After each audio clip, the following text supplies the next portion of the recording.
Welcome, my friends, to another episode of Heroes of Kriegeland. Today, we have ourselves a new character introduction. We talked a bit in your character creation, but if you want to just go ahead and give us a quick rundown of who you are and what you're about, what you've been up to. Yes, I am Bird. I I just got out of my forest because that there's this weird thing that happened. There was some rot, and I got out of there, and I started asking people for help. They'd always go, "Oh, what's your name?" So I forgot it. So I just looked around. I was like, Bird." So that's what they call me now. But Bird, now I'm looking for a cure to that rot, so I can go back to living in peace with my mead. your home meadery. Yes. Okay, Bird the dwarf. Let me explain to you what happened in that time of that rot. All right. Within the wild depths of the seemingly unending Great Ebonwood rests an oasis, a small hidden grove meticulously groomed, with a slight hill of soft summer green grass and a trickling creek as crystal blue as the sky above. Birds of every color find home and harmony in this tiny sacred haven to the peace and tranquility of nature at its finest. And here within, rested against a great oak tree, dwells the largest bird of all, Bird the dwarf, a druid locked in a dreamless meditation and absorbing nirvana for nigh on 2 decades. But lo, the trance has finally broken. Ooh, such harmony, such disgusting natural harmony. Let me show you harm. The voice calls out in your head. And that's when the nightmare began. A sparrow falls to the ground, withered and molted as bloody, grotesque worms wriggle through it. Another bird, then 2, then 10, then 18. Stinking waves of spores blast their way in on a foul and unnatural wind. Fungal growths spew into maturity within seconds as the grass is rapidly replaced with toxic mushrooms and rotting maggot-filled pits. You have rested long enough. Let me show you nature at its worst. A heavy thrum like continuous thunder rips through the sky. The sun is darkened as a cloud-sized swarm of wasps begin to tear apart the trees and mutilate the nests of your once feathered friends. Fly away, little bird. Ooey, ooey, ooey. So that's what happened. Awful. So, you flee into the woods as prescribed because your entire grove was invaded by the most unnatural filth and just rapid response. Now, I will let you go ahead and roll a religion check. You've been out of All it for a right. while, and you actually don't even realize, your character doesn't even realize yet that you've been like in a half-drunk meditative stupor for 2 decades. So, the last time you remember talking to civilization was quite some time ago. Yeah. And I'm not great at religion, so we're just 11. Okay. 11's good enough because you're like a nature. I mean, you're a druid esque. I mean, you are a druid, not druid esque. You Yeah. certainly aren't. Most certainly aren't druid, but you're a nature esque type of class. So what happened to you was the worm father Vermanicus, his entire domain is cancers, rots, diseases, and like demons and stuff. He's like the demonic lord of plague and basically all of the worst aspects of nature, like Yeah. as horrible and cancerous versions of all of them as possible. So he just basically decided that he hated your little grove of harmony, and so you just got targeted by an asshole god of darkness, and he just rolled in with a bunch of his power and his followers. So that's what happened to you, and so I suppose that would give you the insight that either you need to be stronger to face a dark god to win your grove back, or you're going to need help, or you're going to need like resources. So that's kind of your mindset as you're rushing through the woods day in, day out for the first however long enough to get away from that disgusting, display. So along the way, you run into the first person who's going to ask you who you are, and you'll have forgotten. So as you're running through the woods, you finally hear someone, and it sounds like they're like talking to themselves or talking to someone. You're not sure, but as you approach, you see it's a human, and they are on their own. This human is very pale with reddish brown hair, and he's kind of short and not particularly athletic looking, but you can tell he's practicing some of his magic, some of his cantrips and stuff. And he's kind of like talking a little bit out loud, but you don't really catch much of it until you get close enough that he like notices you're coming. So he kind of like turns to you. Who goes there? Human. I'm Bird. I'm Bird. Listen, I kind of have beef with a god now, so I need some help fighting a god. Would you like to point me to the closest people that can help me find what was his name? So the Worm Father. I don't know, it's a bad guy. The young human he brushes his hair kind of to the side, and his hair like covers one eye.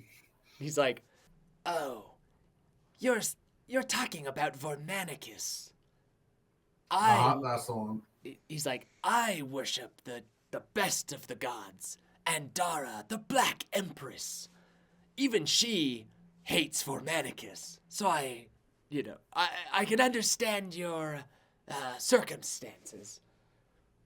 As it so happens, my friend, I could use your help, and in exchange, I'd be happy to give you some information about where you might find some aid in your quest. Some heroes, as it were." Oh, you got it. He ruined so much of my good meat. I only have one bottle left. Have you opened that bottle? No. I would if I were you. Trust me. Pop it open, just take a whiff of it. Something's wrong with it. It got in. Rank. Some sort of yeah. So even he took you down to even your last bottle of mead. What do you intend to do about it, Bird the dwarf? He took my friends, he took my forest, and he took my last mead. Oh, I'm gonna kill this guy. Well, like I said, help me and I will help you. You look like a nature-esque druid. Can you speak with animals? Yes, I can actually. I'm pretty good at that. He's like, "Excellent. I need you to relay a message." And he points up to a tree. He's like, "I need you to relay a message to that squirrel." Okay.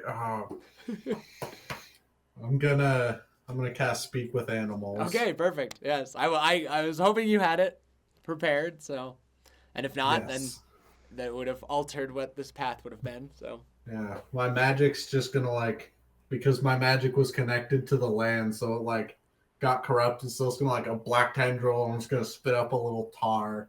Well, Hey, squirrel guy over there, can you help me out real quick? Oh, you're talking to the squirrel now? Yep. The squirrel's like, "Yeah, what is it?" I don't know. This guy needs to pass a message. What was your message? So he looks at you and he goes, "Tell this squirrel that he's the most disgusting creature I've ever seen, and I'm going to end his entire bloodline." Why would you do that? Just say the words to the squirrel. I don't want to say the words to the squirrel. The squirrel's done nothing wrong. Listen, you said you'd help me. Listen, squirrel, this is nothing personal, but this guy said he said you're the most disgusting, vile, whatever, and bloodline or something like that. I don't know, man. Just a messenger. The squirrel's like, "Excuse me, what's this guy's problem?" And you could tell he starts like going like, "Chick, chick, chick, chick, chick, chick." You know, like to you, you're hearing him yell stuff, but he's like starts to get all like antagonistic. And as soon as that happens, the human with you casts Eldritch Blast and just blows the squirrel out of the like tree, just absolutely like cannonballs him, explodes. What was that for? And then you see this like swirl of blackish purple wrap around him for a second and then kind of burst away. And he just gained Dark One's blessing. And which is a warlock effect. And he goes, you see the Black Empress has rules, and unfortunately, I can't gain her blessing unless I destroy someone hostile to me. Thank you, Bird the Dwarf, as he puts a hand on your like shoulder, and he goes, listen to me. He goes, I'm going over to the town of Kreskal. It's just about a mile further out of the forest. And in there, they're hosting a tournament for us would-be magical wielders. They want us to be Heroes of Kriegeland. Now, I don't know why my Dark Lady has asked me to join the Heroes of Kriegeland, but I am so invested in her that I must go. You can come with me if you would like. Perhaps you will find allies there, or a chance for yourself to gain fame and renown. I don't know if I want fame. I just want my forest back. Well, Sure. I don't think I like you, mister. the feeling's mutual, little dwarf. But it doesn't matter. We both are heading the same direction, so we may as well travel together. Okay. You guys I assume you just stay quiet the whole mile? Yep, we both just mutually just... awkwardly walk next to each other. Okay. All right, so you get to the town of Kreskal, and it's almost sundown. And the human turns to you again, and he says, well, as you can see, and he points to, there's this large wooden stage that's been constructed in like the town center. You guys can like see it from like the hill you're on, and there's people gathered everywhere. There's tents and circuses and merchants, and the place is just, it's like a medium-sized town that's times 10 its population of just like travelers, and like there's even like military units and stuff like marching around and whatnot. And it's been a while since you've seen civilization at all, but to you, you're like, oh my gosh, there's so many humans now. But this is actually a little bit of a, like, you know, special occasion. But he points, and in front of the great wooden stage, there's this giant, like, humming magical engine that's creating this, like, fiery pink portal in front of it. And the human goes, if we go and ask to enter that portal, we will enter the tournament of the Heroes of Kriegeland. I will be going there. Where will you be going, bird? Do you think it tastes like bubble gum? He goes, I do not know what bubble gum is, but I suppose... Neither do I, but it seemed right for the occasion. He's like, perhaps you're not all there, bird. Maybe that's why your name is such. Auf Wiedersehen. I don't know why he says goodbye in German for some reason. He's obviously a villain. He has to be German, right? Yes, obviously. Yeah.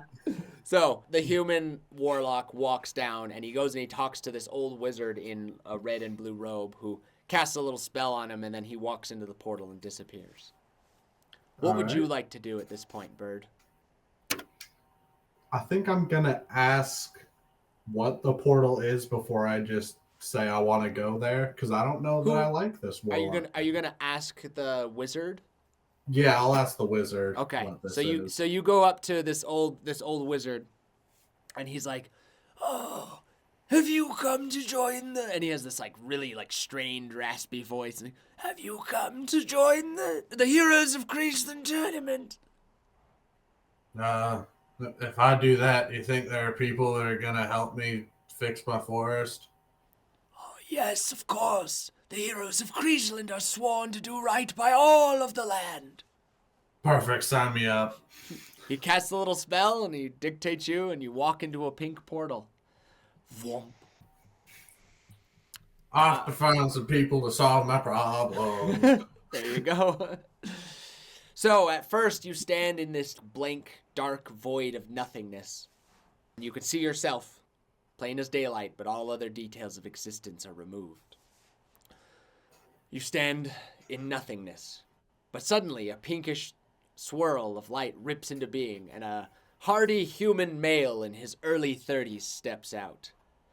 A female voice echoes out over the emptiness and says, addressing you both, "This is your partner. Please wait while your match is prepared." He looks at you, just kind of rubs his 5 o'clock shadow. Hi. Got a name, dwarf? I think I'm going by Bird now. Bird. Yeah. All right. I'll take it. What Not do you very do, good Bird? at the pleasantries. I make mead. All right, well, let's say we were to get into a fight, you and I. Purely, hypothetical situation. What would you do to beat me? As he, pats the hilt of his longsword. I don't know. Depends. What's your alcohol tolerance? I've been known to win a few drinking contests in the old tavern. Well, I think our match would be legendary. All right, well, I think we're on a team, so, you hit people with a stick? I think I've got this axe here. Yeah, this little obsidian axe, and it's just like a tiny little hand axe. He's like, all right. Axe-wielding dwarf, all right. Classic. We'll just get in there, start slashing. I don't know about that. I don't want to hurt people. I mean, I just need some guys. Well, I was hoping more like convention type area. I could just get some guys, Well, I think you misunderstood. You see, we're in a tournament now, and it's my intention to win this thing. So, you better bring your A game, and you better get ready to hurt someone. Do you think they'd let us win if I offered to give them some mead when my forest was back in order? I'm willing to let it play out. If the mead offer doesn't work, then we start swinging. Let's go with that for now, then. All right, it's a plan.